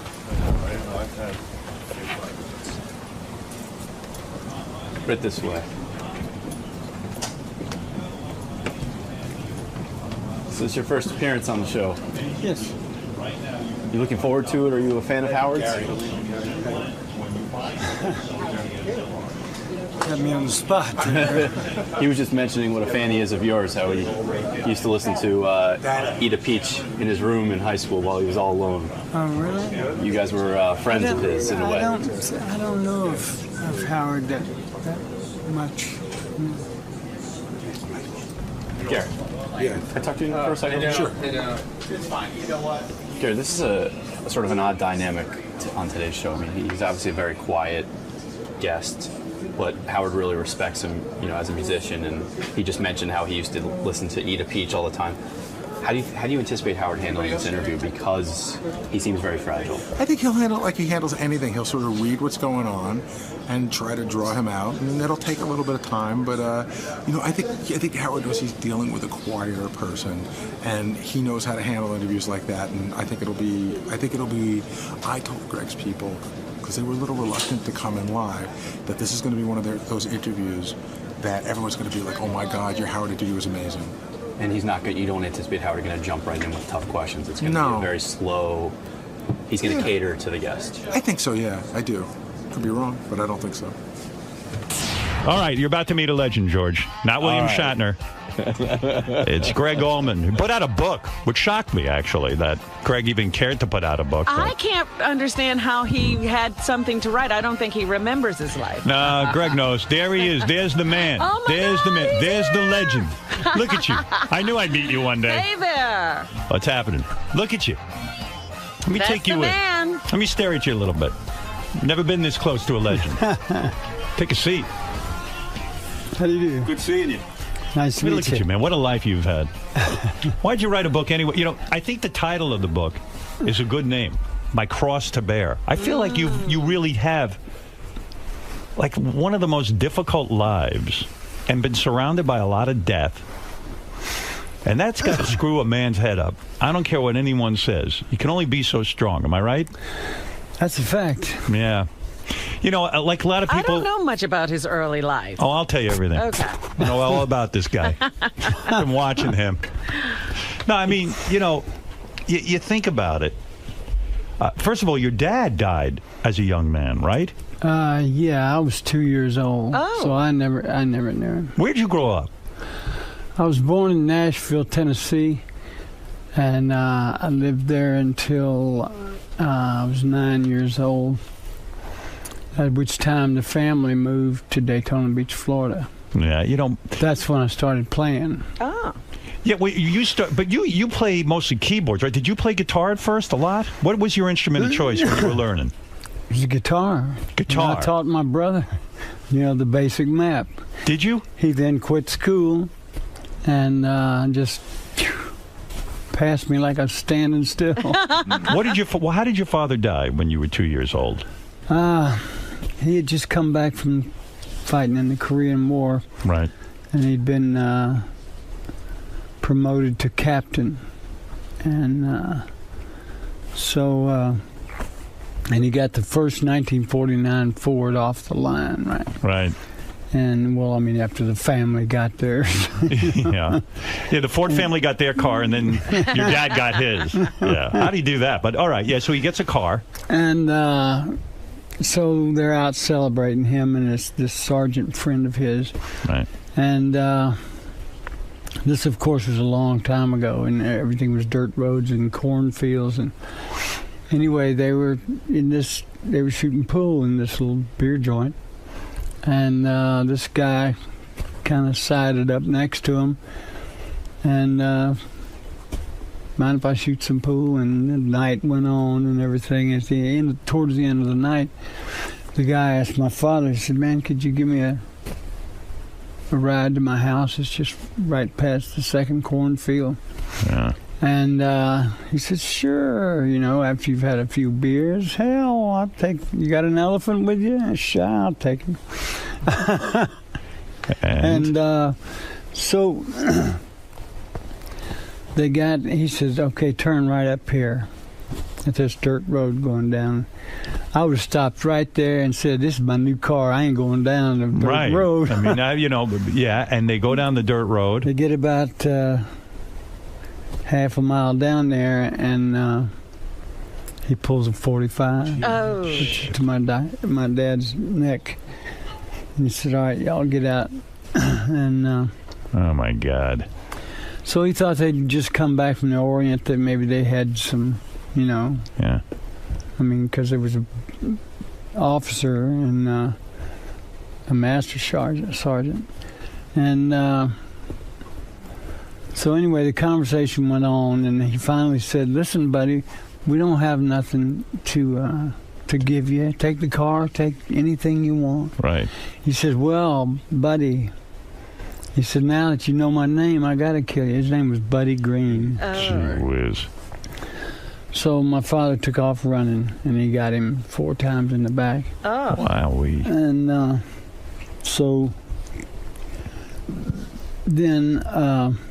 holy mackerel. That's hard. How do you know all this? Did your mother sit you down at some point? Oh, it's not the end of it yet. I started getting letters from the prison. Oh, they locked this guy up. Yeah, they gave him 99 plus 1, and you can't serve the 1 until you've served it. Right. Yeah, they don't have that anymore, but state of Tennessee, they got... He didn't get the death penalty, this guy, for shooting your father in the back? I think they wanted him to just rot. He's you think dead. that's better? Are you a death penalty guy? Do you believe an eye for an eye? I don't know. I guess until it happens to you, yeah, you don't really realize what your answer would be to that question. Have you ever met the guy that killed your father? No. But you say he wrote to you? But yes, he wrote me a lot of letters and told me the whole story, start to finish. Why did he write you a lot of letters, do you think? Do you think he wrote you to absolve himself of guilt? I'm thinking somebody came up to him at lunch one day, opens the thing, the Allman Brothers at the Nashville Municipal Auditorium. Right. Back for the 9th time, and look who you killed. Wow. It was almost like he became a celebrity because he killed this famous celebrity's father. Like, it almost turned him on, maybe. Like, wow, hey, I'll write this guy a letter. Now we're connected in some way. Don't you think? I would think that if there was other fans in the prison, he'd have a rough way to go. Yeah. Right. Did you ever true. answer him back? No. Okay. How many letters did you get from him over the years? About 6. Do you think he felt he created you in a way? Like he somehow had something to do with you? It's weird, like he'd write you all of a sudden to tell you what? Did he say he was sorry? Oh, tearful. Yeah. Just begging forgiveness and all. Right, and you wouldn't. Yeah. I'm not the one you need to be asking forgiveness. Are you a religious guy? Somewhat. I'm very spiritual. Yeah. I just, and your mother, did she carry around that bitterness about her husband being shot in the back? Like, did she sit and talk to you every day about it? Was she a depressed and sad woman? No. I mean, when you lose your husband, here the guy went through the Korean War. Here's the irony. He goes through the Korean War, survives, comes home, and some asshole shoots him in the back for no reason. Just for having been there. Don't you think, in a way, with all the, you know, with your drinking and the drugging and all that stuff, I mean, some of that's some rock star stuff, but at the same point, don't you think it was to drown out the pain of never knowing the father that you got gypped out of knowing your father? Exactly. Yeah. It's just, did you go into therapy about all that stuff? I did. Did it help? It did. I mean, I'd imagine a guy like you have to go into therapy for a long time after having a childhood like that. And your brother raised you, right? I mean, yeah. Dwayne raised you, and then Dwayne is the guy who says, hey, come on, man, let's make a band. You were afraid at first to even join a band. The Beatles had just come out, man. Everybody, no pun, but everybody and their brother had a damn band. Right.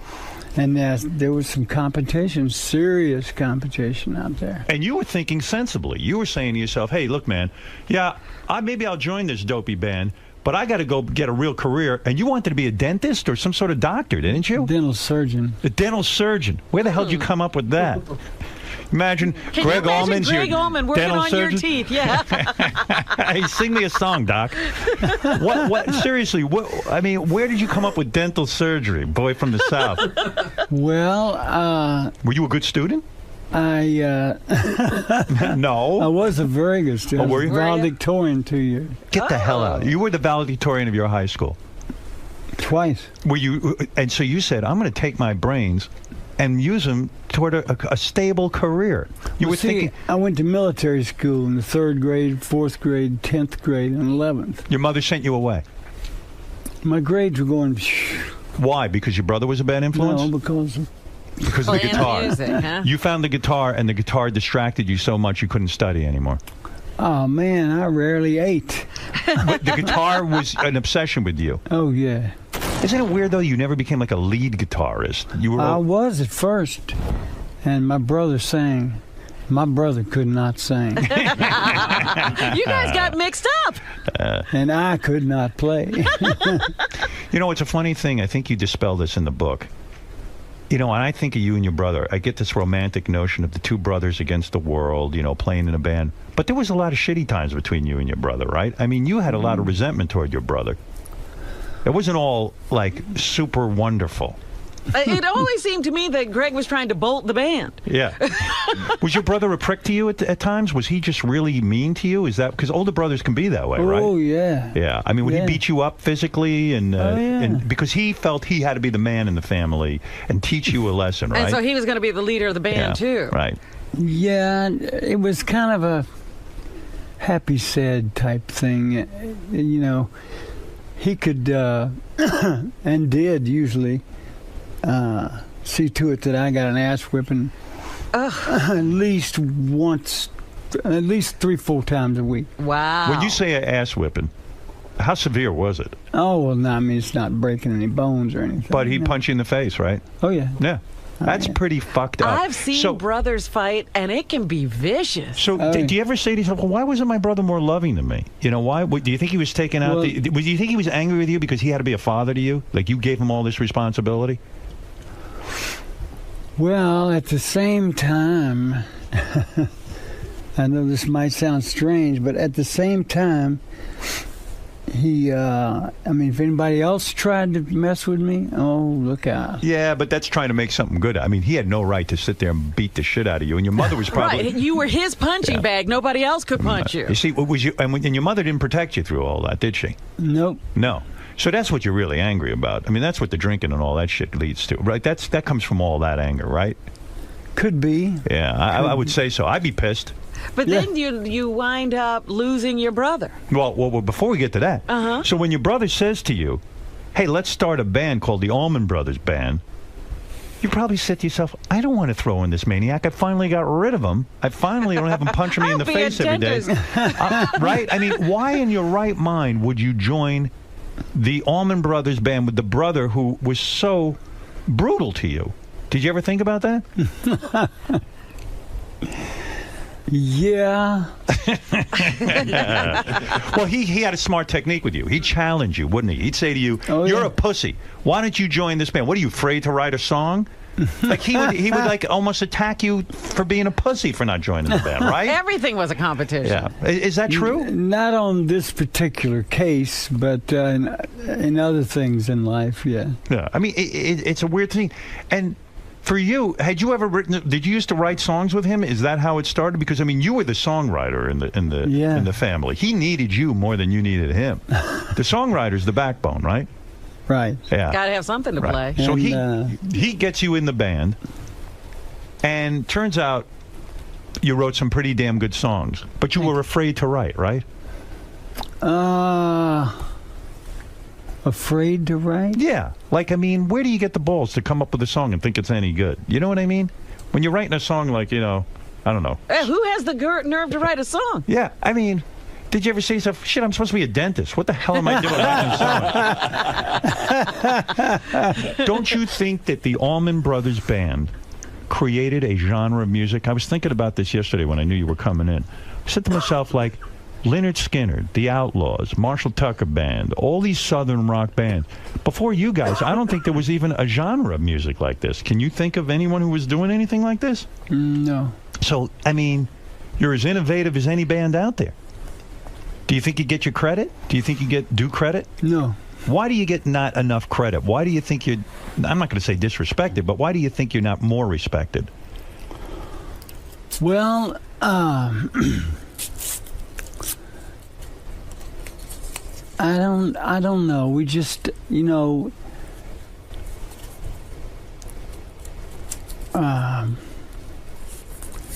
one of those show me bands, In other words, I mean, the way we made it, you're always getting that question. Yeah. How'd you know when you made it? Do you think you made it yet? You ready to say you made it? When your brother, who I think was brilliant, whose idea was it to have two lead guitar players playing off each other? Was that your brother? He formed the whole band. Right. Then he called me. So everything was in place. And he said, I need you to come round this whole thing up and send it somewhere. Meaning writing. Right. And singing. And, I later found out from some of the other guys that he'd said, like, wait till my baby brother gets here. Right. In other words, so he had a grudging respect for you. Yeah, he did. He needed you. There's no question about it. And do you hate, like, you don't ride a, did you ever ride a motorcycle in your life? I have 3 of them. You still do? Yeah. When your brother dies of a motorcycle accident, and then a couple of years later another band member dies in a motorcycle accident, don't you just say to yourself, I hate motorcycles. They took my brother. They took my bass player. I hate motorcycles. I love them. You love them. Was your brother riding with a helmet? No helmet, right? Yeah. He had a helmet. He was just doing... He had 2 speeds parked in 100. Was he like? I never get that. When you have such a great life and your band is taking off and you're on top of the world, there's no mechanism that says, you know what, man, I'm not driving a motorcycle. Yeah, maybe it's fun, but fuck it. But I'll drive it 30 miles an hour. Yeah, it's like it's a. Do you think it's a death wish in your family? I don't know, man. I mean, it's wild. But everything too extreme. Yeah. Extreme, and you're an extreme guy. I mean, like you wouldn't have 10 drinks. You'd have a whole bottle of whiskey in the morning. Whatever you did, you consumed. I mean, you are fierce in the fact that you're not afraid to even destroy yourself, right? I mean, there's no fear on your part. Well, I'm working on it. And so you will go out to this day and ride a motorcycle. Well, I just had a hernia operation. I'm not quite strong enough. And you had a liver transplant 2 years ago. Is that the worst? Is that a very painful operation? Oh God, awful. Man, let me tell you, they had to put this thing up between your between your organs and the bone that spread your rib cage. Oh, that sounds painful. And that like pulls all the bones, not out of the cartilage, but it just stretches it. Then they got to seed back in. That takes forever, and that is painful. Well, whose liver is it? Do we know whose liver is living inside of you? It's a 29-year-old liver. A 29-year-old liver. They don't tell you who the person was. They don't tell you the family. They after a year has passed, they give you the little. It's all marked and everything, you know. Yeah. It gives you the information. And you can write your first name only, and write a letter, short letter to the family. If they respond, then hey. Y'all can go ahead and have a relationship. Did you write the letter? I did. Did you get a response? No. You did not? Did not. Does that drive you crazy? It's kind of like, aren't you curious? Yeah, like why they didn't gave write you the back? gift of life. Yeah. Well, I've tried. I guess I've done my part. Did you tell them who you were? Only first name. I'd be That's like, all hey, I could use. look how cool. Oh, you can only use your first name. That's right. Oh, shit. You should use your last name. I put Allman, yeah. Do you think, this is the sick part of celebrity, do you think if you were able to write your full name, you would have gotten a letter back? I think so. Yeah. It's crazy, right? Being famous is crazy, isn't it? It really is. But your liver has taken. I mean, you are in good health, yes? Yeah. Liver's doing wonderful. And what is the difference between having had, you were really sick, and then you get the liver transplant? I mean, it just, like, you wake up and you're cured, right? That's about it. Yeah. Yeah. How are you still in pain from the operation? A little bit. Yeah. Wow. Well, you just had another operation. You don't know what you're in pain from. Yeah. Listen, with your background, it's a miracle you're still alive, right? That's the way you got to look at it. If you knew now what it's like to be older and be going through liver transplants and all this other stuff, do you think you would have lived a whole different life? Do you think you never would have taken a drink? Do you think you never would have used drugs? Do you think you would have just behaved a whole different way toward your body? No doubt. Yeah. No, yeah. no doubt. You could tell kids all day that story, but they don't listen, Then right? nobody listens. Yeah, but you might save one of them. All it takes is a blood test. Or you can go to tune in to HepC.com.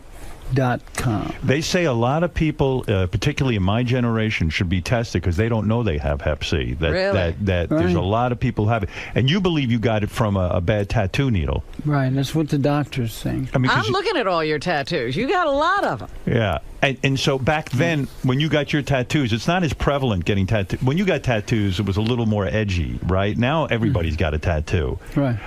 But the conditions, I guess, weren't so clean. Like, where did you go to get these tattoos? Were they like really seedy places? Well, I could tell you exactly the place. No, this guy was very clean? No, he was very well known. Right. And you use the same person all the time? Well, at first, Mm-hmm. So how do you think he got Hep C? Do you think he just wasn't careful with his needles? Well, I remember this. I walked in there in San Francisco, and I walked up the big, long steps, and it said, "Welcome, art lovers," Yeah. all that stuff. That's me. I'm an art lover. So I go in there, and the brothers all had a mushroom tattooed right here on their leg. Yeah.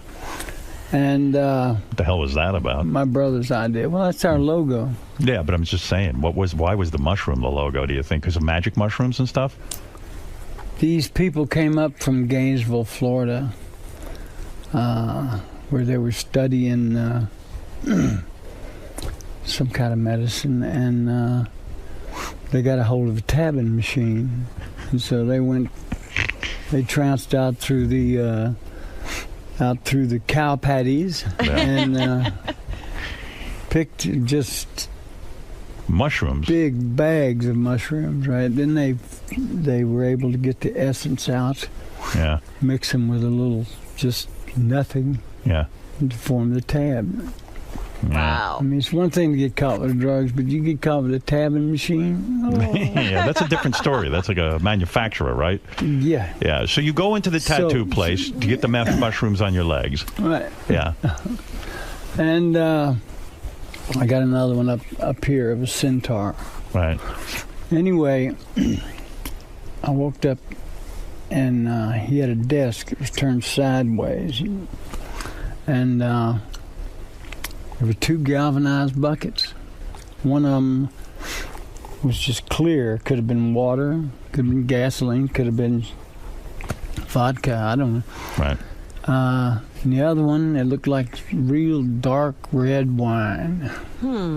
Anyway, there were these things, long things, sticking out of them. Out of the buckets. Yeah. Those are needles that had already been used. Right. Oh. So he took 2 of them out of the red bucket, and he slung it up on, he slung it up on the wall, and then he put it in the clear bucket. Cleaned it off. Slung that off from the wall, and then he had a pretty tight place, except for that wall. Yeah.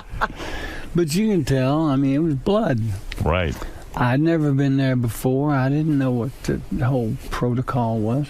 Right. So,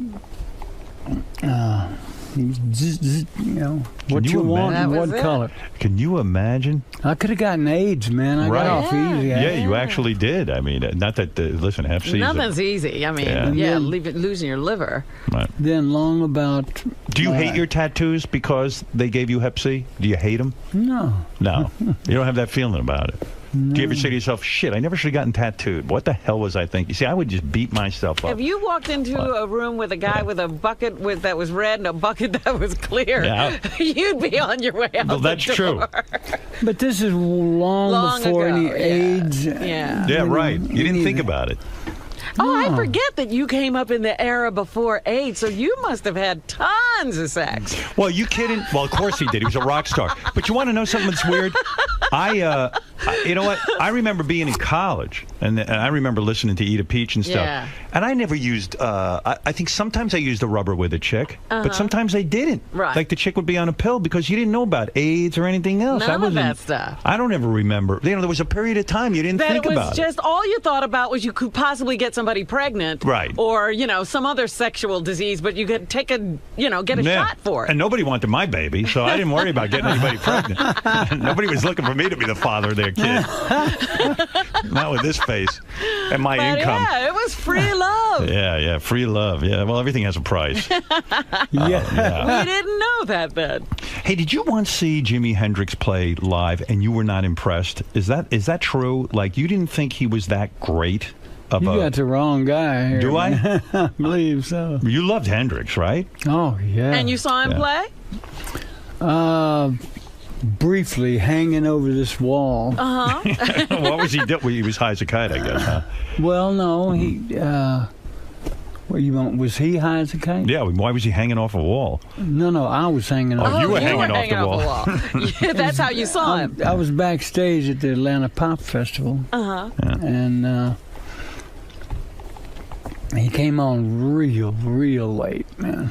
Yeah. And but I'd heard all his records. And I wanted to see. Here's what I wanted to see, because he used a lot of echo and a lot of tricks and everything on that. Well, this tricks. Pardon me. Scratch that. He used a lot of studio. Right. Okay. Right. And I wanted to see what he had cooked up for live, Right. It's a different story live. Yeah, totally. And did he disappoint? Not at all. Yeah, I heard I heard stories that Clapton was so blown out when he saw Hendrix, he almost thought about giving up the guitar. That's how good he thought Hendrix was. Like, it was just like they all had to go back and rethink their whole attitude toward playing and writing songs. Yeah. He didn't affect you that much, huh? And British blues. Yeah. So, it's a funny thing. I'm thinking about the Allman Brothers Band, and I'm thinking about that the Allman Brothers Band never got the amount of respect like a Hendrix, or even like Cream, or a lot of these bands. And I can't quite put my finger on why, because certainly in terms of hit songs, you could name 100 Allman Brothers songs that are absolutely some of the greatest songs ever written. And I still can't get back to that point, you know? And I bet you that's frustrating to you. Maybe that's why you even wrote the book, just to set the record straight and say, you know, hey, man, look at what we did. Look at the accomplishments. Don't forget who we are, right?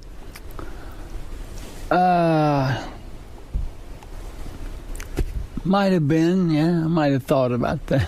Yeah. It wasn't for the money. You got enough money, right? Right. You know, you had years where I read a story, and I think you get in this in the book, that the song "Sweet Melissa," which you wrote, you needed money at the time, and some manager came up to you and said, "Hey, I'll give you $250 if you put Steve Alamo." Yeah, if you put my name as a co-writer on that song, I'll give you $250. And you took the deal. No. You set that record straight. That's not the, yeah. What we were happened? hungry. The whole band was hungry. Well, you're starving. I said, man, you just hold this song. Right. If you can give me $250 on it, I would greatly appreciate it because my band is starving. Right. And, you know, anybody made of anything would have said, come on, man, I'll feed the band. Right. You know? Sure. And so I came back and I said, I need my tune back, you know. Give me my song. Your $250, you know. Yeah.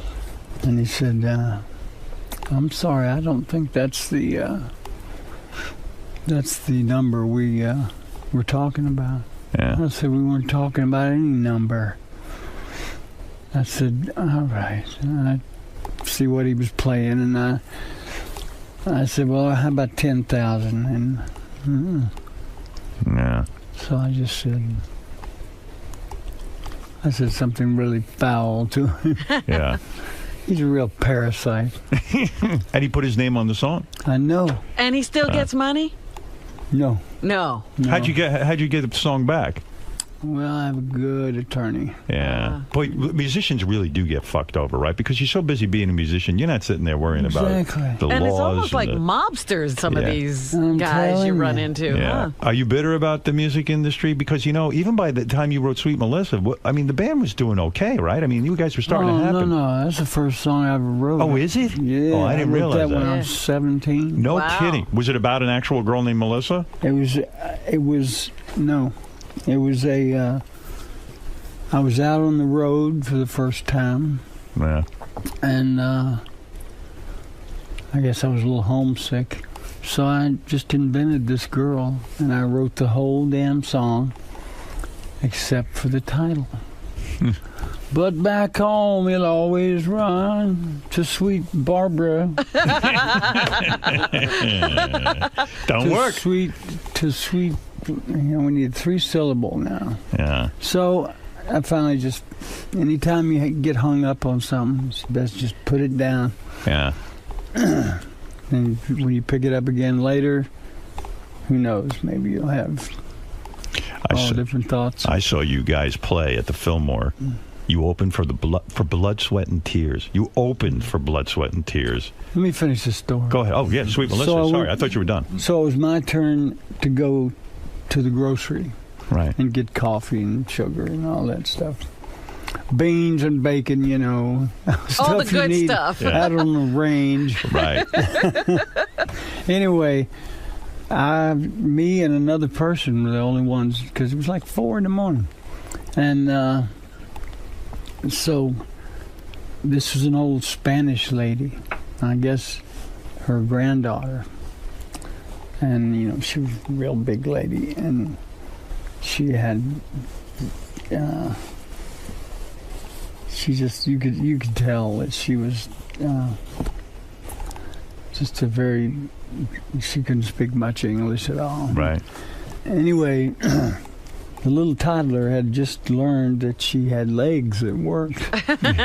Boy, she was running around. I'm telling you. Yeah. And she took off one time, way out of earshot, and the lady yells, "Melissa, come back, Melissa!"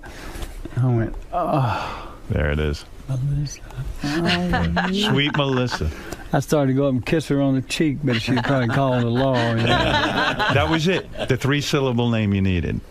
That is crazy how that works. If you hadn't gone to the store, you would have missed it. I thought it was for sure it was some broad you were trying to bang, you know. Who knew? 17 you wrote that. Isn't that crazy? Wow. Yeah. Most of the songs, they come to you quick, right? Yeah. Yeah, you don't have to sit there and labor over them when they're that good. Yeah. Yeah. Well, did you ever say to the other guys, hey, why don't you guys write a few good fucking songs instead of laying it all on me? Do you think you should have been a solo artist? Do you think that, maybe you should have just written all these songs and recorded them yourself and not You even did some solo stuff. No, but I mean, do you think instead of even ever joining up with your brother in the Allman Brothers band, did you ever get resentful? Like, hey, I'm writing all these songs for these guys. I could have just kept them all for myself, you know? That thought ever occur to you? Mm-hmm. It did. Regrets? Well, you know, I have another band, and it's called Great Allman and Friends. And Warren Haynes has another band, Government Mule. Mm-hmm. Derek has another band.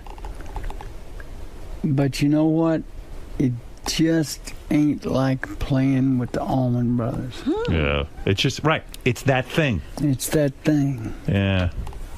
We're trying to explain this to other people. They don't get it. You know, a lot of your book, not a lot of your book, but some of your book deals with your marriage to Cher. I remember being all freaked out by that because, I was an Allman Brothers fan, and all of a sudden you end up with Cher. And I was so jealous, man, because she was like such a hot chick, you know? I mean, I was like, man, she's got a smoking fucking body. What you must be doing to her, it must be crazy, you know? How do you hook up with Cher? Yeah, I mean, you look back on that as something you remember fondly, or are you just disgusted by that whole segment of your life?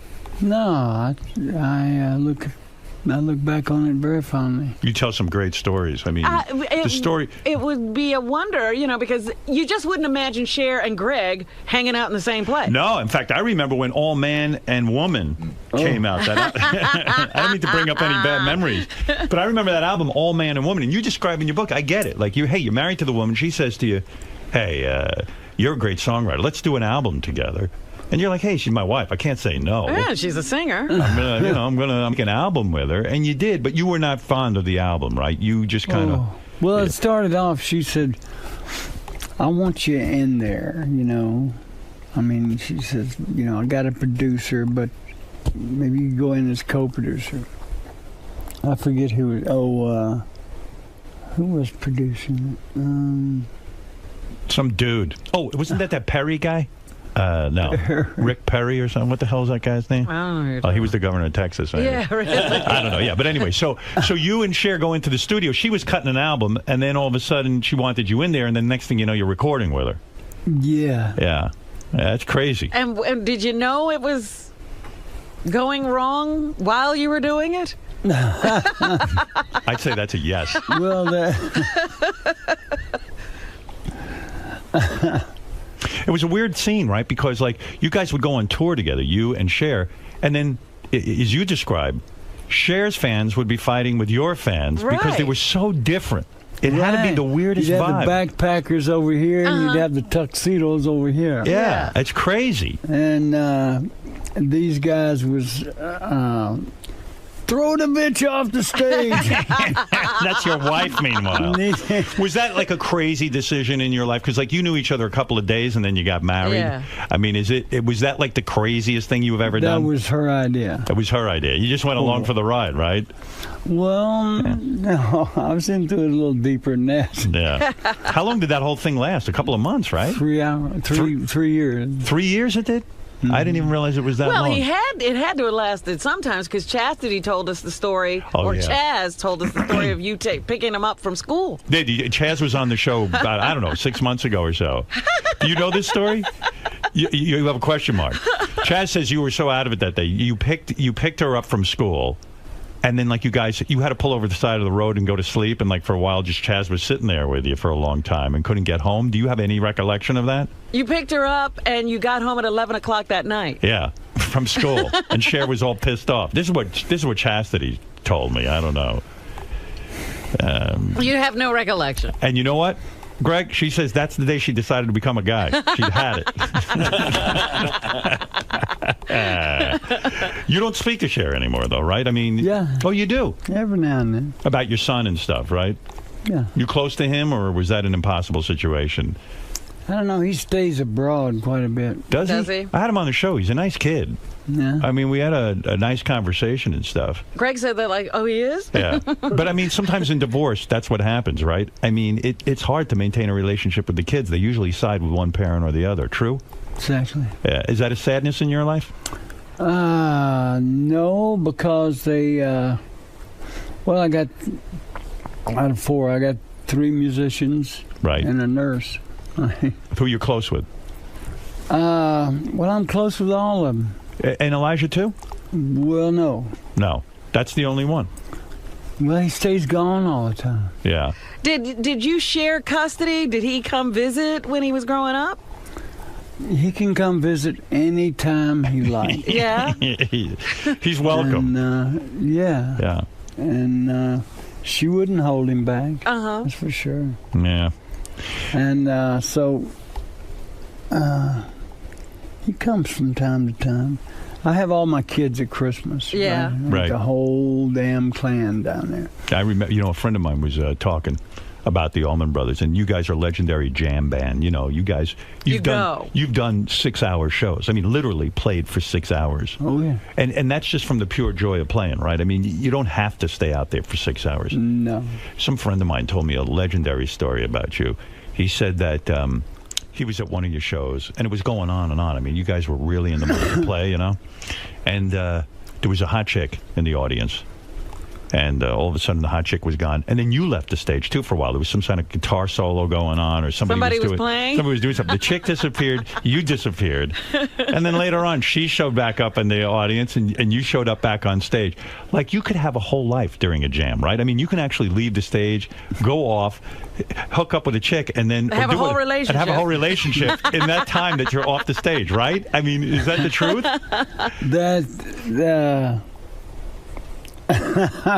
Someone told me you got your new liver during a jam. Like, you just went out to the hospital, you got a liver, and you came back on stage. I don't know. It was a quickie, right? Quickie, man. Well, listen, the legendary Greg Allman. I mean, what am I going to say, man? You're amazing. A legendary band. The new book is called My Cross to Bear. It's a fascinating story. Did you remember a lot of it, or did you have to go back and ask a lot of people to cooperate with you?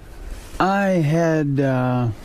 it's really amazing how sometimes stuff just falls in line. Yeah. I love when that happens. Yeah. Anyway, there happened to be a guy on the Allman Brothers road crew who had this strange knack of, you could ask him, all right, where did the brothers play June 3rd, 1979?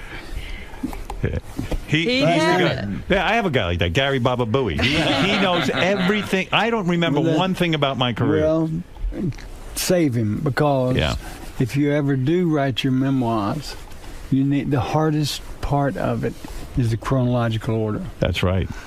And this guy knew it. He said, "Don't you remember that was after?" No, I don't remember. No, it's unbelievable. Too much stuff going on in here. You don't practice anymore, do you? You don't actually physically sit down every day and play music, do you?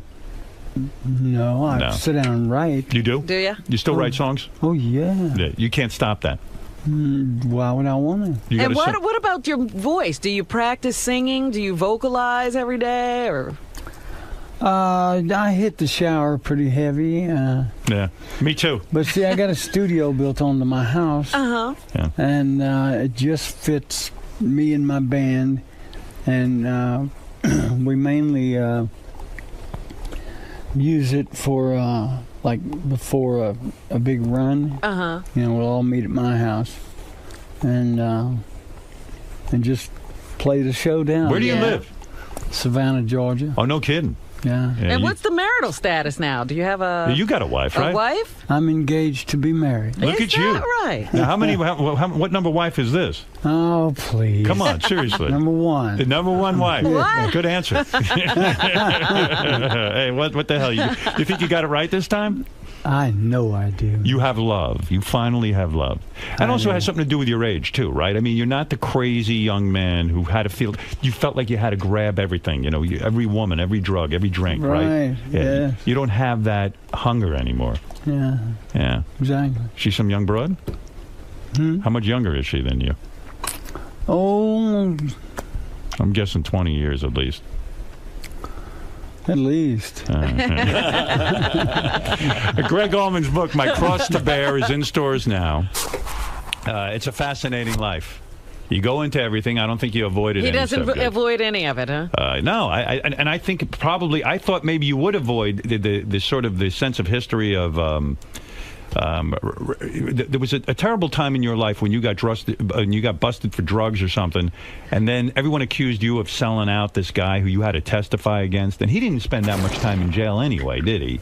But that was a whole painful period in your life, right? It really was. And you had to, because people were turning on you, friends and stuff. They're calling you a narc and all of this stuff. Yeah. And you address it in the book, right? I do. Yeah. I do. And what do you say in the book? Do you explain to them that, hey, that wasn't the case? Basically just say what happened. Yeah. Yeah. And let the record stand. Yeah. Yeah. Do you think music and drugs just go together? Rock and roll and drugs? You know, it was always sex, drugs, and rock and roll. Because so many musicians, great musicians, wind up with drug problems. Well, I think fucked up childhood and drugs go together. And rock and roll. Greg Allman had, I'm answering for you, but you had a very difficult childhood. Yes, I did. So is it rock and roll and drugs, or is it the childhood and drugs? I think maybe the collection of both. Yeah. Yeah. That's the truth. And did you think that, because a lot of times we think you have this incredible gift. You can write music, you can sing, you can work it out with other musicians. That's an incredible thing. Why do you risk losing it with drugs and alcohol and... Yeah, but then why do you risk even going into that business?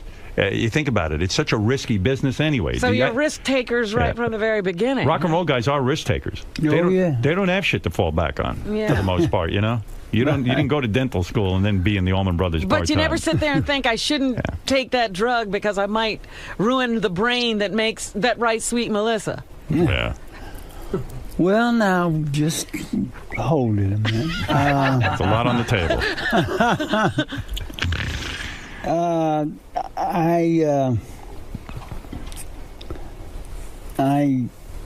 It seems like if there was a right way to do it, I did it. You did? Because I had this pharmacist just right in the pocket, and he would deliver it, and so you thought your drugs were pure because you were... Well, no, they were all pharmaceutical. Right. Oh, is that right? Yeah. All your drugs were pharmaceutical? Yeah.